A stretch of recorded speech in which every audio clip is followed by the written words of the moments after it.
Malamig na hangin ang umiihip sa madilim na gubat.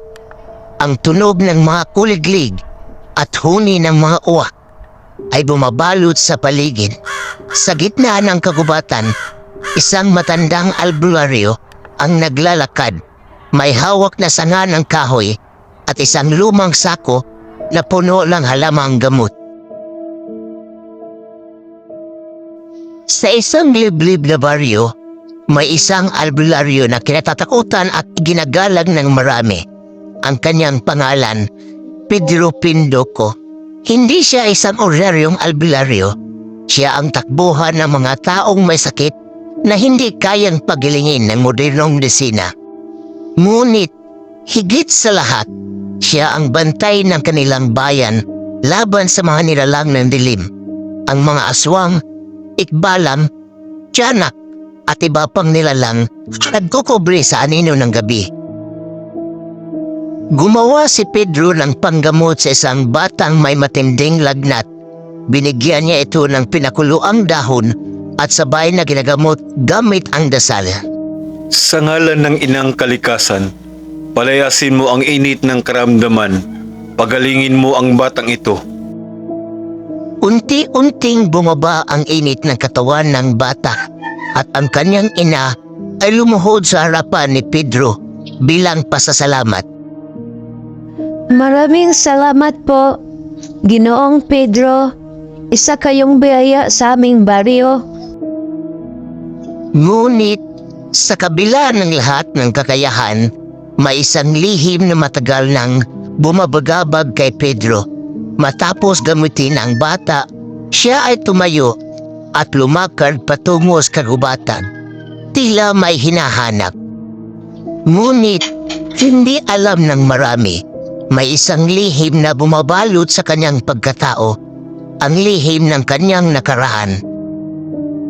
Si Pedro ay isang batang ulila na lumaki sa piling ng isang matandang ermitanyo, si Lolo Cario.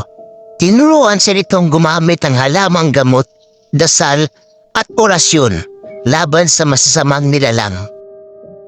Pedro, anak, hindi ka basta ordinaryong albularyo. May dugo kang hindi pangkaraniwan.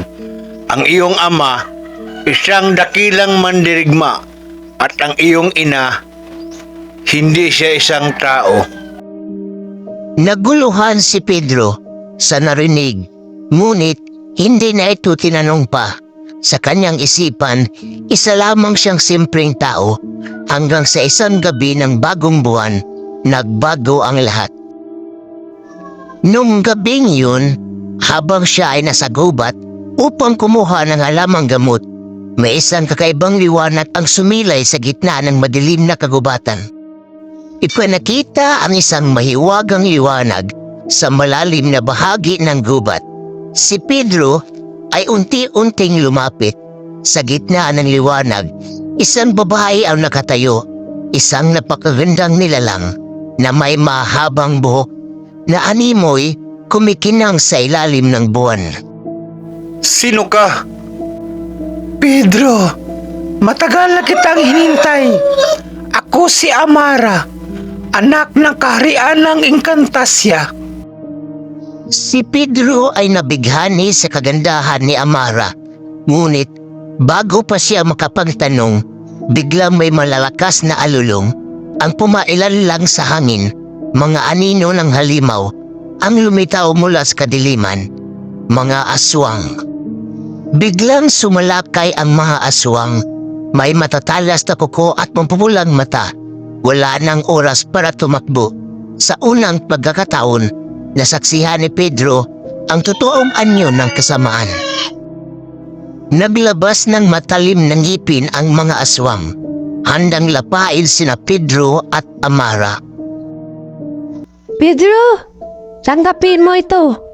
Hinugot ni Amara ang isang makinang na bato mula sa kanyang dibdib. Isang mahiwagang agimat. Ibinigay niya ito kay Pedro at biglang bumalot ang isang liwanag sa katawan ng binata. Anong nangyari sa akin? At doon, nagsimula ang kapalaran ni Pedro Pindoco. ang isang albularyo na magiging tagapagtanggol ng tao laban sa mga nilalang ng dilim. Ngunit, sapat ba ang bagong lakas ni Pedro upang labanan ang mga halimaw? Ano ang tunay na layunin ni Amara at anong lihim ang bumabalot sa kanyang lahi? Sa gitna ng kagubatan, isang mahiwagang agimat ang bumalot ng liwanag sa katawan ni Pedro Pindoco. Sa harap niya, isang pangkat ng aswang, may matatalas na kuko, pulang mata, at gutom sa laman ng tao. At sa likuran niya, si Amara, ang engkantadang nagbigay sa kanya ng agimat. Sa gabing yun, magsisimula ang kanyang tadhana bilang tagapagtanggol laban sa dilim. Isang malaking aswang ang sumugod kay Pedro, ngunit bago ito makadapo sa kanya, biglang lumakas ang liwanag ng agimat. Ano itong liwanag? Napaatras ang halimaw, halatang nasusunog ng liwanag mula sa agimat ni Pedro. Hindi ko alam kung paano ko nagagawa ito, pero hindi ako papayag na lapain mo ako. Biglang kumilos ang katawan ni Pedro nang hindi niya namalayan. Tila may gumagabay sa kanya. Sa isang iglap, sinuntok niya ang halimaw gamit ang kanyang kamao na balot ng liwanag ng agimat. Tumalsik ang aswang at nagsimulang umusok ang katawan nito. Sa unang pagkakataon, naramdaman ni Pedro ang kapangyarihang dumadaloy sa kanyang katawan, ang kapangyarihan ng agimat. Isang mas maliit na aswang ang sumugod mula sa gilid. Ngunit, bago pa ito makalapit, itinaas ni Amara ang kanyang kamay at bumuga ng isang birding enerhiya. Tumama ito sa halimaw at biglang naglaho sa hangin. Pedro, hindi natin sila kayang labanan ng sabay. Kailangan natin umatras. Nag-alangan si Pedro, ngunit alam niya tama si Amara. Habang lumalakas ang agimat, hindi pa niya lubusang alam kung paano ito kontrolin. Hinawakan siya ni Amara sa kamay at sa isang iglap, nawala sila sa paningin ng mga halimaw. Nagising si Pedro sa isang lugar na hindi niya alam. Isang mahiwagang bahagi ng kagubatan na puno ng malalaking puno at kumikislap ng mga ilog. Naroon si Amara, nakaupo sa isang malaking bato, nakatingin sa kanya. Nasaan tayo? Anong ginawa mo? Dalhin kita sa aming mundo, sa Encantasia. Hindi mo pa kayang labanan ang mga halimaw sa labas kung hindi mo alam kung paano gamitin ang agimat. Tumayo si Amara at lumapit kay Pedro. Inilagay ang kanyang kamay sa dibdib nito at biglang kumislap ang agimat. Isang matandang lalaki, may mahaba at puting buhok, ang lumitaw sa harapan nila. Pedro Pindoco, taglay mo ang agimat ng dakilang tagapagtanggol. Ngunit, hindi sapat ang lakas kung wala kang kaalaman. Sino ka? Ako si Gat Dalisay, ang bantay ng agimat. Ako ang magtuturo sa iyo kung paano ito gagamitin. Nagpatuloy ang pagsasanay ni Pedro. Dito niya natutunang gamitin ang agimat hindi lamang bilang proteksyon, kundi bilang sandata laban sa kasamaan. Natutunan niyang gamitin ang kanyang kamao upang maglapas ng enerhiya. Lumaban gamit ang bilis at leksi at nakaramdam ng presensya ng masasamang nilalang. Sa loob ng maraming araw, nagsanay si Pedro sa ilalim ng gabay ni Gat Dalisay at Amara. Natutunan niyang gamitin ang kanyang kakayahan. Ngunit, isang tanong ang hindi pa niya matanggap. Sa isang gabi, habang nagpapahinga, lumapit si Pedro kay Amara. Bakit mo ako pinili? Ano ba talaga ang dahilan kung bakit mo ako binigyan ng agimat? Dahil Ikaw ang muling pag-asa namin, Pedro. May paparating na mas malakas na kasamaan. Isang nilalang na mas matindi kaysa mga aswang. At tanging ikaw lang ang maaaring lumaban sa kanya.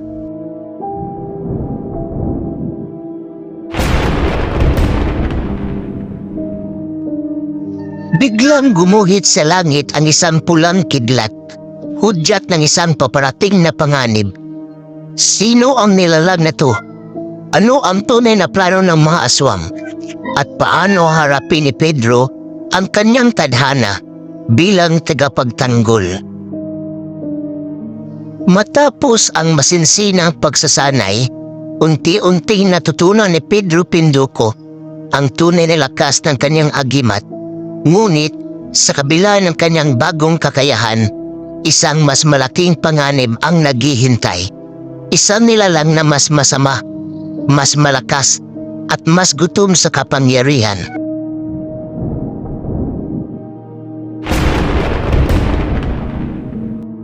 Sa madilim na bahagi ng kagubatan, isang pulang kidlat ang gumuhit sa kalangitan, hudyat ng isang paparating na dilim.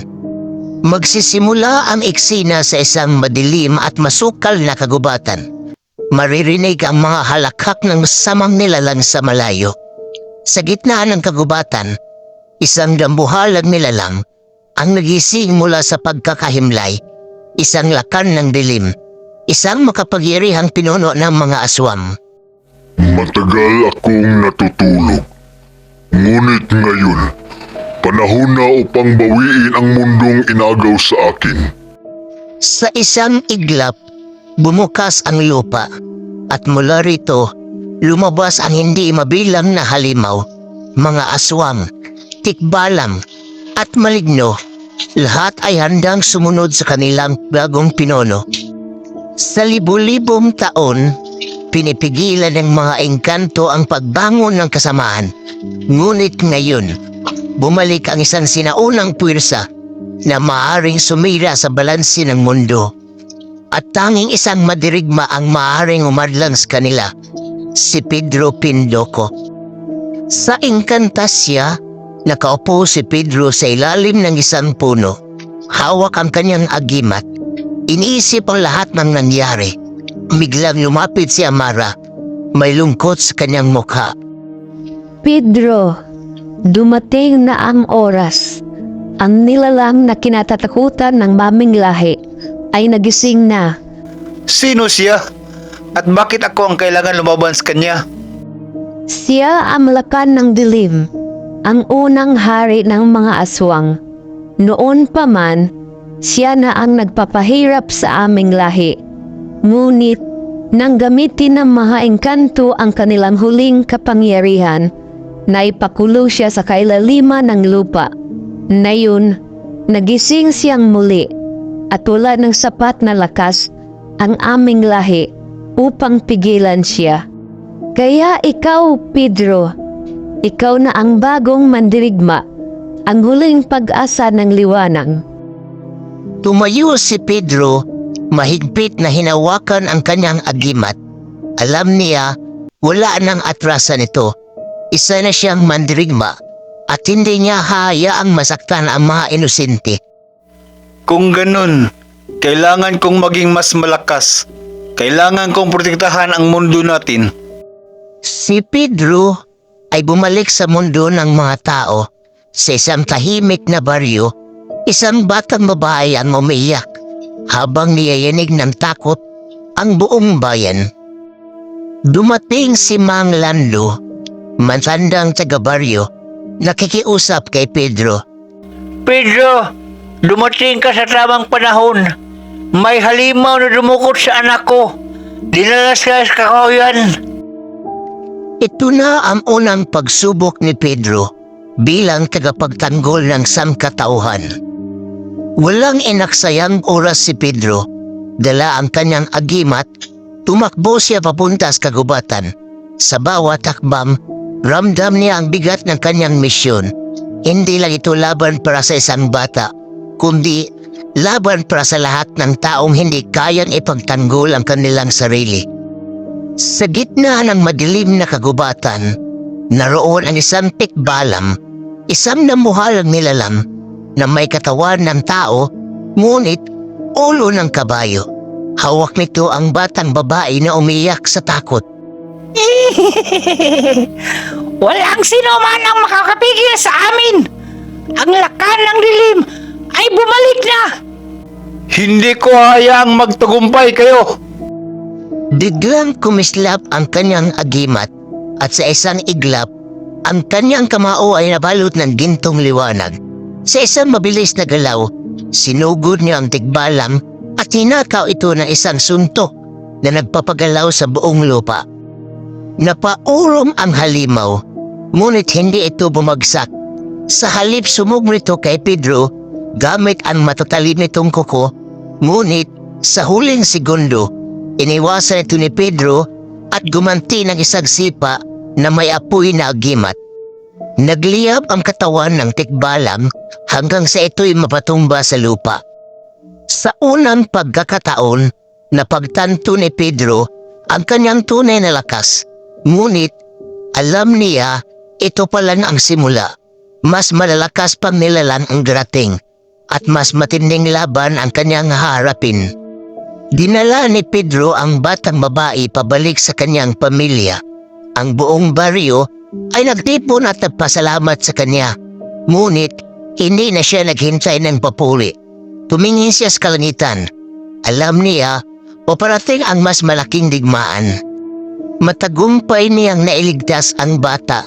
Ngunit isang babala ang natanggap niya.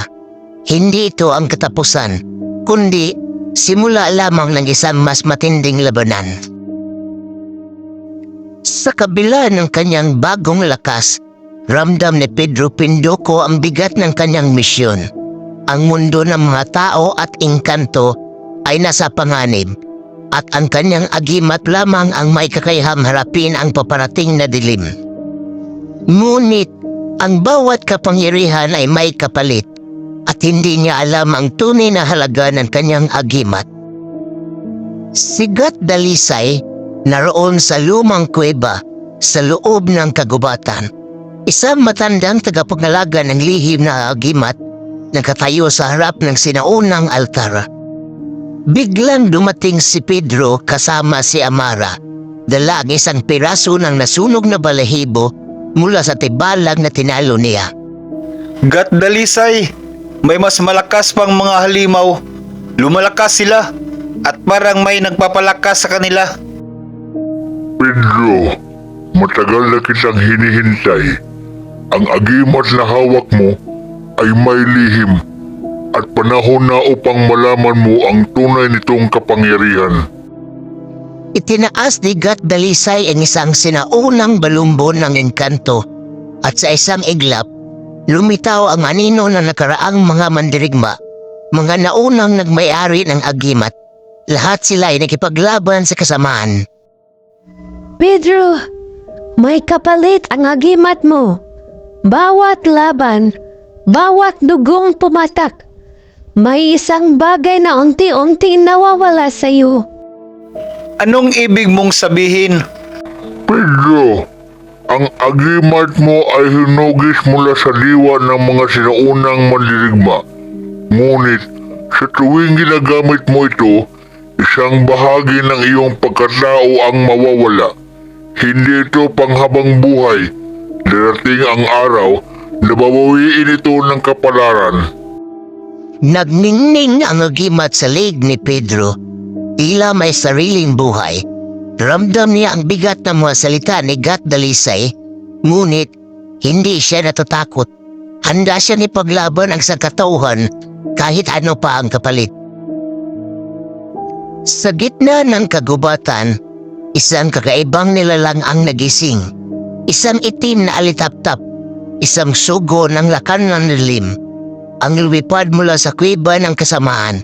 Sa kanyang paligid, ang lupa ay natutuyot, ang mga halaman ay nalalanta, at ang hangin ay nagiging mabigat at malamig. Nakita ito ni Kamando, ang pinakamatandang manghuhula sa bayan, at agad siyang lumapit kay Pedro. Pedro, may kakaibang nilalang sa kagubatan. Isang itim na alitap-tap. Isa itong hudyat na malapit nang lumitaw ang pinuno ng mga halimaw. Kailangan nating pigilan ito. Hindi natin hayaan na dumilim ang buong bayan. Sa utos ni Pedro, agad niyang tinipol ang matatapang na kalalakihan ng baryo. Lahat ay may dalang sandata. Lahat ay may pananalig na kaya nilang lumaban. Ngunit, bago pa man sila makalabas ng baryo, isang malakas na sigaw ang umalingaw-ngaw mula sa kagubatan. Isang sigaw ng paghihirap, ng takot, at ng kamatayan. Sa isang sinaunang altar sa loob ng isang guwang sa bundok, isang nilalang na balot sa dilim na anino ang unti-unting nagising. Ang kanyang mga mata ay nagliliyab sa pulang apoy at ang kanyang katawan ay balot ng sinaunang baluti. Matagal akong natulog, ngunit ngayon, panahon na upang bawiin ang mundong inagaw sa akin. Sa kanyang pagbangon, isang malakas na itim na alon ng enerhiya ang sumabog sa buong kagubatan. Lahat ng nilalang, mga tikbalang, mga maligno at mga aswang ay biglang nagising, handa nang lumusob sa mundo ng tao. Narinig ito ni Pedro at ng kanyang hukbo. Alam nila, ito na ang simula ng tunay na digmaan. Ang agimat ni Pedro ay kumikinang. Kung gusto nilang digmaan, ibibigay natin sa kanila. Sa kanyang paghawak sa agimat, isang gintong liwanag ang bumalot sa kanyang katawan. Ramdam niya ang lakas ng kanyang mga ninuno, ang tapang ng mga naunang magnirigma. At sa gabing yun, sa ilalim ng liwanag ng pulang buwan, nagtagpo ang dalawang puwersa, ang hukbo ng kadiliman at ang huling tagapagtanggol ng liwanag. Ang tunay na digmaan ay nagsisimula pa lamang. Sa susunod na kabanata, harapin ni Pedro ang lakan ng dilim sa kanilang unang laban at matutuklasan ang pinakamalaking lihim ng kanyang agimat. Habang ang mundo ng tao ay patuloy na tinatabla ng dilim, si Pedro Pinduco ay nagsimula ng isang bagong kabanata sa kanyang paglalakbay. Sa tulong ni Amara, natutunan niya ang agimat na kanyang hawak ay hindi lamang isang simpleng kapangyarihan. Ito ay isang susi sa isang mas malalim na lihim. Ngunit, ang lakan ng dilim at ang kanyang hukbo ng masamang engkanto ay patuloy na lumalakas at ang labanan ay nagsimula ng magbago. Sa isang mistikal na lugar, si Pedro ay nakatayo sa harap ng isang lumang mahogani na puno. Sa kanyang harapan, ang matandang engkanto na nagbigay sa kanya ng agimat ay nag-aabot ng isang makapangyarihang aklat na puno ng mga sinaunang kasaysayan at mga lihim. Pedro, ang agimat na ibinigay ko sa iyo ay hindi lamang upang protektahan ang iyong katawan, kundi upang palakasin ang iyong diwa at puso. Sa bawat pagsubok na haharapin mo, ang iyong lakas ay magmumula hindi lamang sa iyong agimat, kundi sa iyong katapangan at sa tiwala sa iyong mga kaibigan. Si Pedro ay nag-umpisang maunawaan. Ang agimat ko may mas malalim na layunin kaysa simpleng laban sa mga engkanto. Oo, Pedro, ang tunay na kapangyarihan ng agimat ay nagmumula sa pagkaugnay mo sa lahat ng nilalang, mula sa mga tao hanggang sa mga engkanto, pati na rin sa kalikasan at ang mga di nakikitang puwersa ng mundo. Hinawakan ni Pedro ang agimat sa kanyang dibdib at mula dito, isang liwanag na hindi matitinag ang sumiklab sa paligid niya. Sa pagbalik ni Pedro sa lupa ng mga tao, Nakita ni Pedro ang kanyang sarili na bumabalik sa baryo. Sa pagbalik niya, iniisip niya kung paano niya magagamit ang natutunan sa kanyang paglalakbay upang harapin ang lumalakas na persa ng kadiliman. Pumunta siya sa bahay ni Gatdalisay upang magplano. Pedro, hindi ka pa buo. Nakita ko ang lakas mo, ngunit ang agimat ay hindi makapaghahatid ng tagumpay kung wala kang tamang gabay. Minsan, ang lakas ng isang mandirigma ay hindi sa espada o agimat, kundi sa kanyang utak at puso. Si Pedro ay nag-iisip, sa kabila ng kanyang lakas, kailangan niyang magpatuloy sa pag-aaral, hindi sapat ang agimat lamang. Habang nakatayo si Pedro sa harap ng isang dambuhalang bato sa kagubatan, nagbabalik ang lakan ng dilim, nag-aalab ang kanyang mga mata, at ang buong paligid ay nauurong sa ilalim ng kanyang madilim na kapangyarihan. Pedro Pindoco, gamitin mo ang iyong agimat, ngunit hindi mo ako matatalo. Ang iyong mga kaibigan, ang iyong mga minamahal, lahat ay matatakot sa mga kamay ko. Isang malakas na alulong ang dumagundong sa paligid habang ang mga aswang, tikbalang at mangkukulam ay naglalabas ng kanilang tunay na anyo. Nagsimula nang maglaho ang mga halaman at puno sa paligid, pinapalitan ng dilim.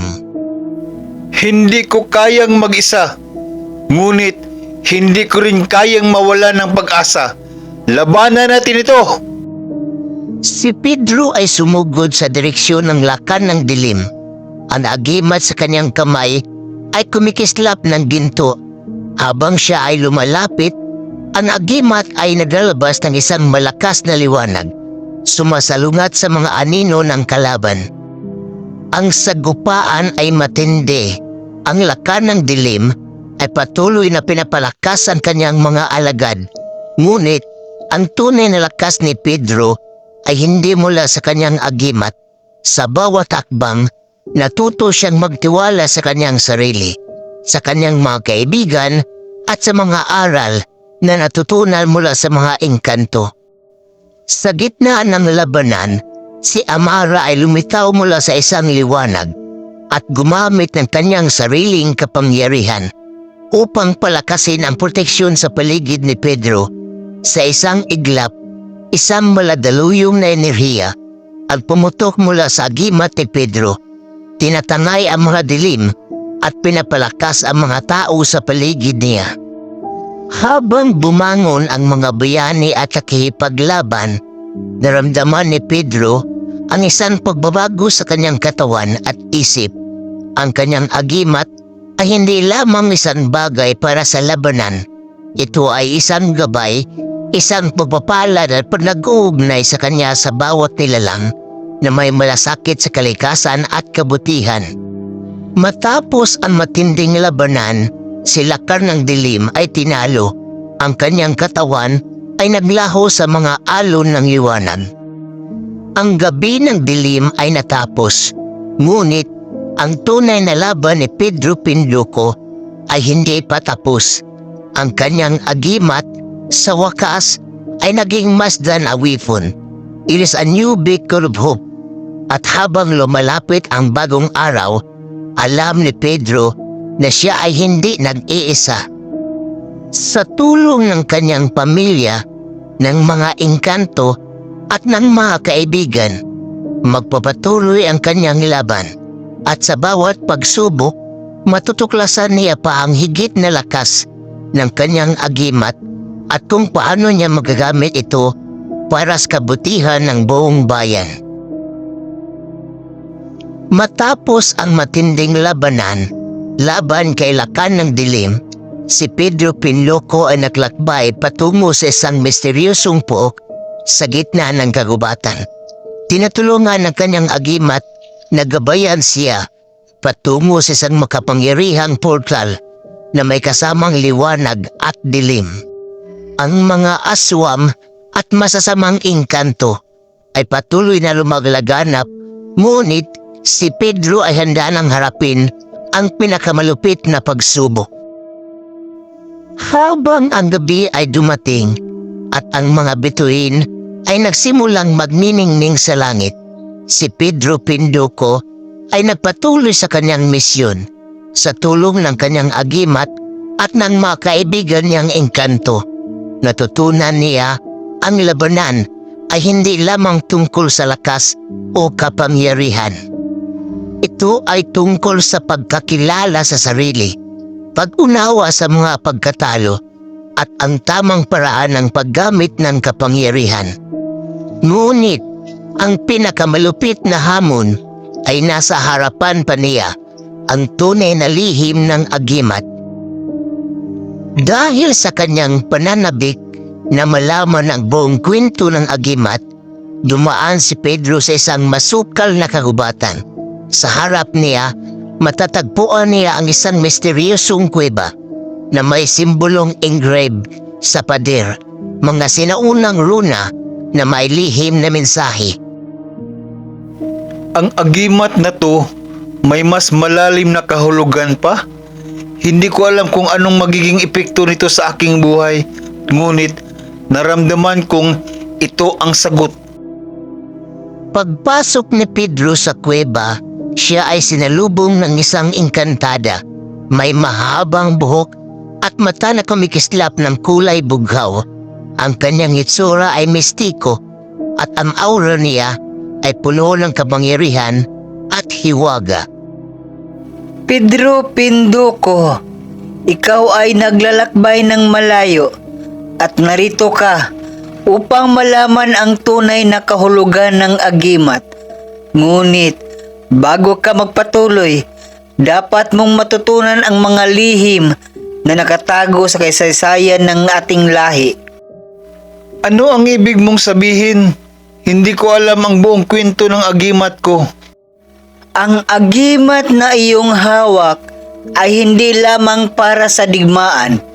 Ito ay isang susi sa pag-unlock ng mga sinaunang yaman ng kalikasan, pati na rin ang mga lihim na nakatago sa ating mundo.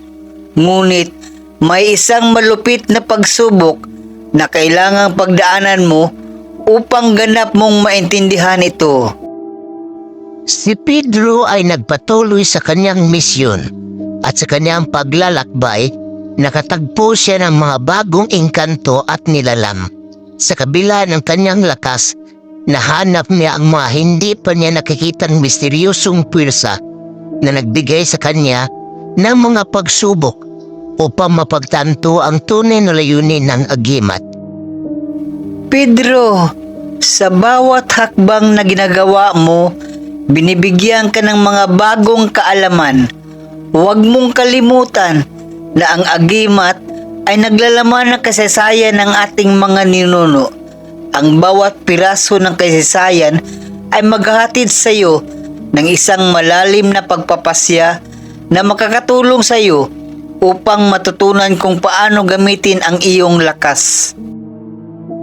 Sa gitna ng kanyang mga pagsubok, naramdaman ni Pedro ang mas malalim na koneksyon sa mga nilalang ng engkanto at sa kalikasan.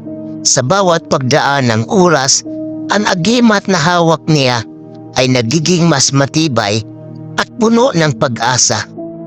Sa kanyang paghahanap ng sagot, natagpuan ni Pedro ang isang sinaunang templo na may mga ukit na mga misteryosong simbolo at di nakikitang pwersa. Dito niya matutuklasan ang pinakamalupit na lihim ng kanyang agimat, isang lihim na magpapalit sa kanyang pag-unawa ng kapangyarihan at magbibigay sa kanya ng higit pang lakas upang harapin ang mga hinaharap. Pedro Pinduco, ang agimat mo ay hindi lang isang kapangyarihan ng laban. Sa bawat sandali ng iyong buhay, ikaw ay nagpapalakas ng mga malalim na koneksyon sa lahat ng nilalang. Ang agimat mo ay may kakayahang magbukas ng pintuan sa mga misteryo ng kalikasan. Ngunit, kailangan mong matutunan ang tamang balanse. Ang agimat na ito pala ay isang gabay na nag-uugnay sa akin sa lahat ng buhay sa mundo. Hindi lang ito para sa akin, ito ay para sa kabutihan ng buong bayan. Bumalik si Pedro sa kanyang bayan kung saan ang mga aswang at masasamang engkanto ay nagiging mas agresibo. Siya ay may bagong layunin, hindi lamang upang labanan ang mga kalaban, kundi upang gamitin ang kanyang natutunan upang itaguyod ang kapayapaan sa pagitan ng mga tao at engkanto. Sigat dalisay, nagmamalasakit kay Pedro. Pedro, ang mga kaalaman mo ngayon ay hindi lamang para sa digmaan. Ang agimat ay isang pagpapala.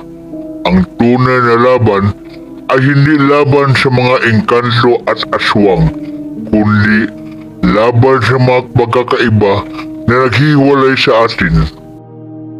Si Pedro ay naglakad papunta sa isang mataas na bundok. Sa tuktok, tinanaw niya ang buong bayan at mga kalubatan. Sa kanyang mga mata, nagsimulang magniningning ang maliwanag ng pagkaisa sa lahat ng nilalang. Habang ang araw ay lumubog, si Pedro Pinduco ay nakatayo bilang isang simbolo ng pagkakaisa. Sa kanyang agimat, natutunan niya ang tunay na lakas ng isang bayani ay hindi nanggagaling sa kapangyarihan, kundi sa pagpatawad at pagkakaroon ng malasakit sa lahat ng buhay. Hindi lang siya isang mandirigma, siya ay isang tagapamagitan sa pagitan ng mga tao, engkanto at kalikasan. At sa kanyang paglalakbay, natutunan niya ang agimat ay hindi isang bagay na binubuo ng lakas o takot, kundi ng pag-ibig at pagkakaisa. Sa isang madilim na kagubatan, si Pedro Pinduco, armado ng kanyang agimat at mga bagong natutunan, ay naglalakbay. Sa likod ng kanyang mga mata, makikita ang mga malalaking alon ng enerhiya, patunay ng labanan sa pagitan ng mga kabutihan at kasamaan na patuloy na umuusbong sa kanilang mundo. Dala ni Pedro ang hangarin na madala ng kapayapaan sa pagitan ng mga tao, engkanto at nilalang ng kalikasan. Ngunit, ang landas na tinatahak niya ay hindi madali. Sa kanyang pagganap ng kapayapaan, natutunan niya ang laban ay hindi lamang laban sa mga masasamang engkanto at aswang. Ang tunay na hamon ay ang pagkakaisa, ang pagsasama ng mga nilalang ng kalikasan at ng tao sa isang mundong puno ng takot, lihim at hidwaan. Sa paglalakbay ni Pedro, napagtanto niya hindi sapat ang lakas upang magtagumpay. Kailangan ng pag-unawa at pagtanggap sa bawat nilalang, maging ito ay engkanto, tao o kahit ang mga nilalang mula sa ilalim ng lupa. Habang naglalakad si Pedro sa gitna ng kagubatan, isang matinding sigaw mula sa isang engkantada ang pumukaw sa kanyang atensyon. Isang kakaibang nilalang ang sumugod mula sa dilim ng kagubatan. May hawak na mahabang espada at may mata na kumikislap ng pulang liwanag.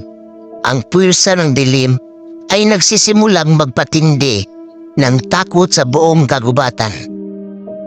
Si Pedro ay nag-aalinlangan. Ang mga engkanto ay tila nagiging mas mapanganib. Hindi ko alam kung alin ang aking pakikinggan, ang tawag ng mga engkanto o ang mga sigaw ng mga nilalang ng kagubatan. Sa kabila ng kanyang pagdududa, nagpatuloy si Pedro. Ang kanyang agimat ay kumikislap, tila may sinasabing gabay mula sa mga nakaraan. Pagdating ni Pedro sa isang malalim na bahagi ng kagubatan, natagpuan niya nag-uusap ang mga puno ng baliti at mga engkanto.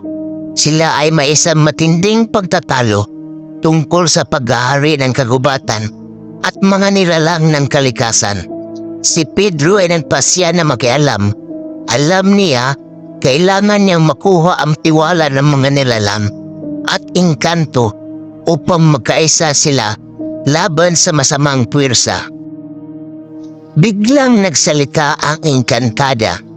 Pedro Pinduko, hindi mo ba naiintindihan? Ang mga tao ay walang malasakit sa kalikasan. Sila ang nagdudulot ng kaguluhan. Hindi kami pwedeng magtiwala sa kanila. Si Pedro Pinduko ay nag-iisip ng malalim. May mga pagkakamali ang mga tao. Hindi ito nangangahulugan. Wala na tayong pagkakataon na magtulungan. Kung patuloy tayong maghihiwalay, hindi natin matatalo ang tunay na kalaban, ang aswang at ang mga masamang engkanto. Nagulat ang mga engkanto sa mga salitang binanggit ni Pedro. Sa unang pagkataon, nakaramdam sila ng pag-asa na maaari magtagumpay ang pagkakaisa. Habang lumalaki ang tensyon, si Pedro ay nagdasal sa harap ng isang sagradong puno. Humingi ng tulong mula sa di nakikitang pursa ng kalikasan. Habang siya'y nagdarasal, isang makapangyarihang engkanto ang lumitaw sa kanyang harapan. Nagbigay ng matinding mensahe. Pedro, ikaw ang susi sa pagkakaisa ng ating mga lahi. Ang agimat mo ay may higit pang kapangyarihan kaysa inaakala mo. Ngunit, hindi mo ito magagamit ng buo kung hindi mo muna matutunan ang tamang balanse. Ang agimat ko, ito pala ay hindi lamang isang sandata. Ito rin ay isang tulay sa pagitan ng dalawang mundo. Ang mundo ng mga tao at ang mga engkanto. Dapat magtulungan tayo upang pigilan ang pagkalat ng kasamaan. Habang ang mga nilalang ng kagubatan at engkanto ay nagkakasama-sama, isang malupit na sigaw ang sumiklab mula sa kagubatan. Isang aswang na may itim na pakpak at may nakakatakot na itsura ay sumugod. Sinubukan nilang sugurin ang mga nilalang ng kalikasan at mga tao. Ang laban ay tila isang alon ng takot at kaguluhan. Ngunit si Pedro, gamit ang kanyang agimat, ay nagbigay ng liwanag upang mapawi ang dilim. Si Pedro, kahit bawat paghagupit ng agimat, ay nagbibigay ng pugit sa mga kaibigan. Huwag kayong matakot. Ang liwanag ng pagkakaisa ay mas malakas kaysa anumang dilim. Ang mga engkanto at nilalang ng kalikasan ay nagsanib pwersa. Binigyan ng bagong lakas ng pagkakaisa ni Pedro at ng kanyang agimat. Ang laban ay nagpatuloy at ang mga aswang at masasamang engkanto ay nagsimulang umatras. Ang tagumpay ng pagkakaisa ng mga tao, engkanto at mga nilalang ng kalikasan ay nagbigay daan sa isang bagong pag-asa. Si Pedro ay tinanggap bilang isang tagapagtanggol ng balanse sa pagitan ng dalawang mundo. Mula noon, siya ay nagpatuloy sa pagtuturo ng pagkakaibigan at pagtanggap na isang mahalagang hakbang sa pagtataguyod ng kapayapaan sa kanilang mundo. Si Pedro Pinduko na ngayon ay hindi lamang isang albularyo, kundi isang tagapamagitan ng mga mundo, ay natutunan ang pinakamahalagang aral ng lahat. Ang pagkaisa ay hindi isang pangarap, kundi isang labanan na kailangang magsimula sa puso ng bawat isa. Ang kanyang agimat ay hindi lamang upang mabigay ng kapangyarihan sa digmaan, kundi upang magbigay ng liwanag sa mga madilim na sulok ng kalikasan at tao. Matapos ang isang matinding laban, natutunan ni Pedro Pinloco ng kapangyarihan ng agimat ay may hangganan. Hindi sapat ang lakas upang magtagumpay laban sa mga nilalang ng dilim. Ang tunay na laban ay ang pag-unawa sa mga lihim ng kalikasan, ng mga engkanto at pati na rin ang mga aswang na patuloy na bumasid sa kanilang mundong puno ng takot at dilim. Ngayon, si Pedro ay naghahanda na muling lumaban sa isang makapangyarihang engkanto, ang pinuno ng mga nilalang ng dilim na may kakayahang magbukas ng mga pintuan ng kaharian ng dilim at magdala ng kamalasan sa mga nilalang ng lupa. Si Pedro, habang naglalakbay, ay naramdaman ang presensya ng isang hindi makikitang puwersa. May mga kakaibang tunog na umaabot mula sa malalayong puo. Bigla, isang mistikal na nilalang, isang matandang engkanto ang humarap sa kanya. Pedro Pinloco, ikaw na ba ang tinatawag ng sangkalikasan upang labanan ang aming pinuno? Nais mo bang tuklasin ang mga lihim ng aming kaharian ng dilim? Kung ito ang iyong desisyon, mag-ingat ka. Hindi mo alam kung ano ang iyong pinapasok. Hindi ko kayang maghintay ng mas matagal. Ang mga nilalang ng dilim ay patuloy na naghahasik ng takot sa buong mundo. Hindi lang ito tungkol sa amin, kundi para sa lahat ng buhay sa mundo. Wala akong takot. Sa pagharap sa pinuno ng mga masamang engkanto, si Pedro at ang matandang engkanto ay dumaan sa makapal na kagubatan. Dumaan sa isang pintuan ng dilim na matatagpuan sa kabila ng isang talon. Sa kabilang dako ng talon, nagbukas ang isang mundo ng kadiliman.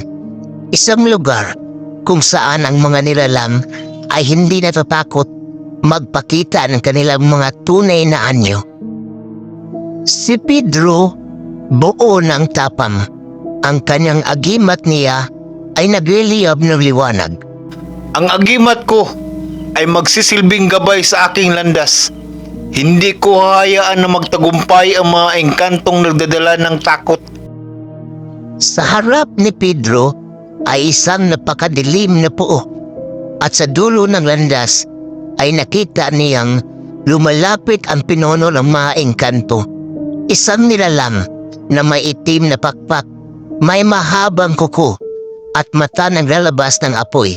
Si Pedro ay tumindig, pinapakita ang tunay na lakas sa pamamagitan ng kanyang agimat na kumikislap ng liwanag. Hindi mo ba alam, Pedro Pinloco, na ikaw ay hindi matatalo ng kahit anong agimat? Ang kapangyarihan ng dilim ay malalim at walang hanggan. Wala kang kakayahan upang talunin ako. Ngunit hindi tinatabla ng takot si Pedro. Tinutok niya ang kanyang agimat sa pinuno ng engkanto at biglang nagliwanag ang buong paligid. Binabalot ng liwanag ang mga kadiliman. Naglabasan ang mga nilalang ng dilim mula sa mga aswang hanggang sa mga nilalang na nagtatago sa dilim. Lahat sila ay sumugod upang sugurin si Pedro. Ngunit sa bawat hakbang ni Pedro, ang kanyang agimat ay nagbibigay ng matinding liwanag at proteksyon sa kanya at sa mga nilalang ng kalikasan. Hindi ako magpapatalo. Magkaisa tayo upang protektahan ang mundo. Habang si Pedro ay nakikipaglaban, ang mga nilalang ng dilim ay nagsimulang umatras. Ang agimat ni Pedro ay nagbigay daan sa pagkakaroon ng pagkaisa sa pagitan ng mga tao at mga engkanto. Nagkaisa sila upang labanan ang mga aswang at mga masasamang engkanto. Matapos ang matinding laban, si Pedro ay nakatayo sa gitna ng mga kagubatan.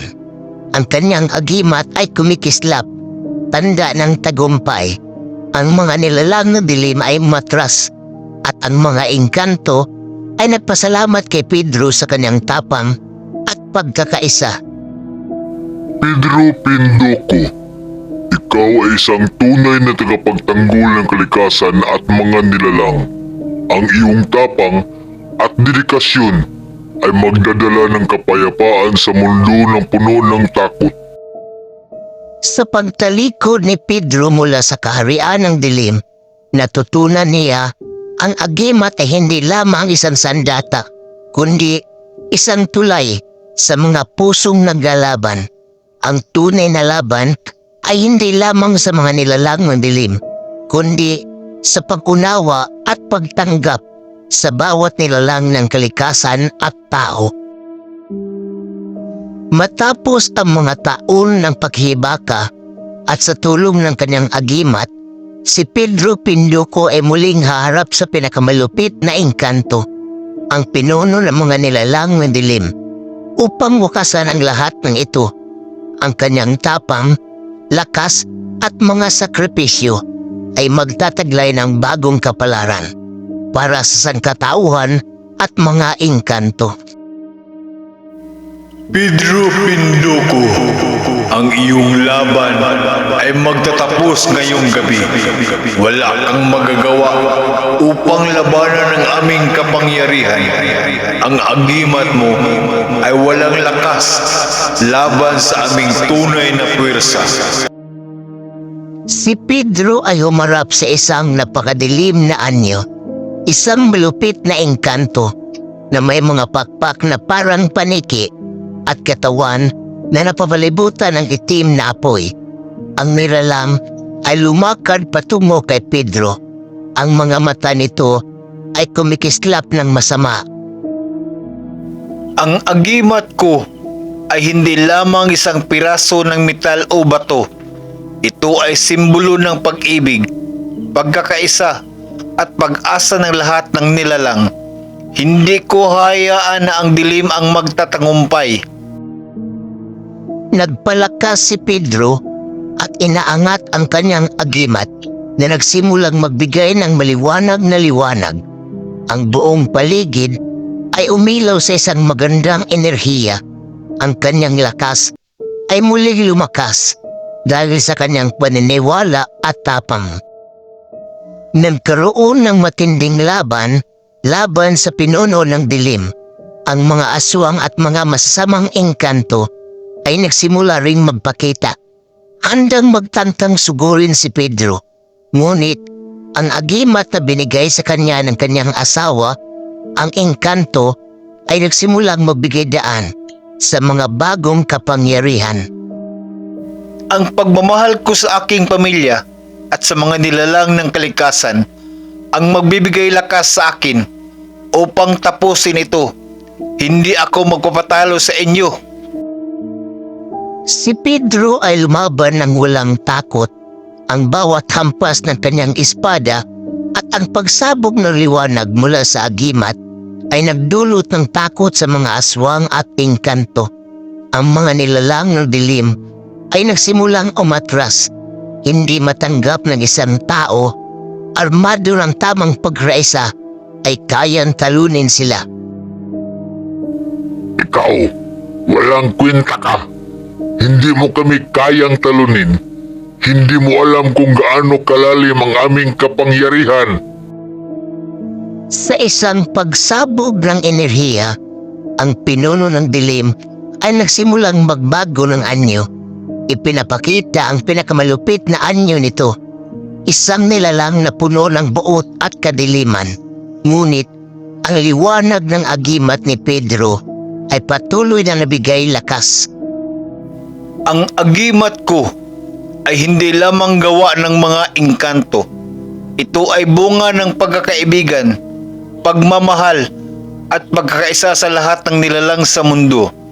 Kung ang dilim ay magtatagumpay, hindi na magkakaroon ng buhay na karapat-dapat sa ating lahat. Si Pedro, sa tulong ng agimat, ay nagbigay ng huling hampas na nagpapagsak sa pinuno ng dilim. Ang katawan ng nilalang ay naglaho at ang kadiliman na bumabalot sa paligid ay nagsimulang maglaho. Pinalitan ng liwanag. Ang mga engkanto at aswang ay nagsimulang maglaho sa kanilang anyo at ang buong kagubatan ay muling nabalik sa kanyang natural na kagandahan. Sa wakas, ang dilim ay napagtagumpayan. Ang agimat ni Pedro Pinduco na naging simbolo ng lakas at katotohanan ay nadala ng kapayapaan sa mga nilalang ng kalikasan. Naging isang alamat siya, isang bayani na nagbigay liwanag sa isang mundong puno ng takot. Si Pedro naglalakad sa pagitan ng liwanag at dilim. Ang tunay na agimat ay ang pagkaroon ng lakas upang magpatawan, upang magkaisa, at upang ipaglaban ang tama. Hindi lahat ng laban ay nakikita ng mata, ngunit ang bawat takbang na ginawa ko ay puno ng pagmamahal at pananampalataya. Sa pagtalikod ni Pedro, siya ay naglakad patungo sa isang bagong bukas na daan. Ipinapakita ang simula ng isang bagong yugto ng buhay para sa kanya at ang mga nilalang ng kalikasan. Ito ang kwento ni Pedro Pinduco, ang albularyo na naging isang bayani na ipaglaban ng kapayapaan sa kabila ng lahat ng pagsubok. Ang kwento ng agimat hindi lamang isang bagay na ibinigay ng mga engkanto, kundi isang simbolo ng tapang, pag-ibig at pagkaisa ng lahat ng nilalang. Mula sa tao, engkanto at pati na rin sa mga nilalang ng dilim.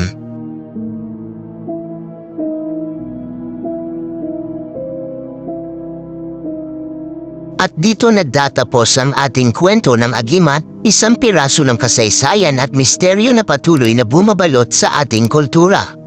Marahil, sa bawat agimat na nakatagong kwento, may mga natutunan tayong hindi lang tungkol sa ating nakaraan, kundi pati na rin ang mga kahulugan ng lakas, tapang at pananampalataya sa mga bagay na hindi natin nakikita.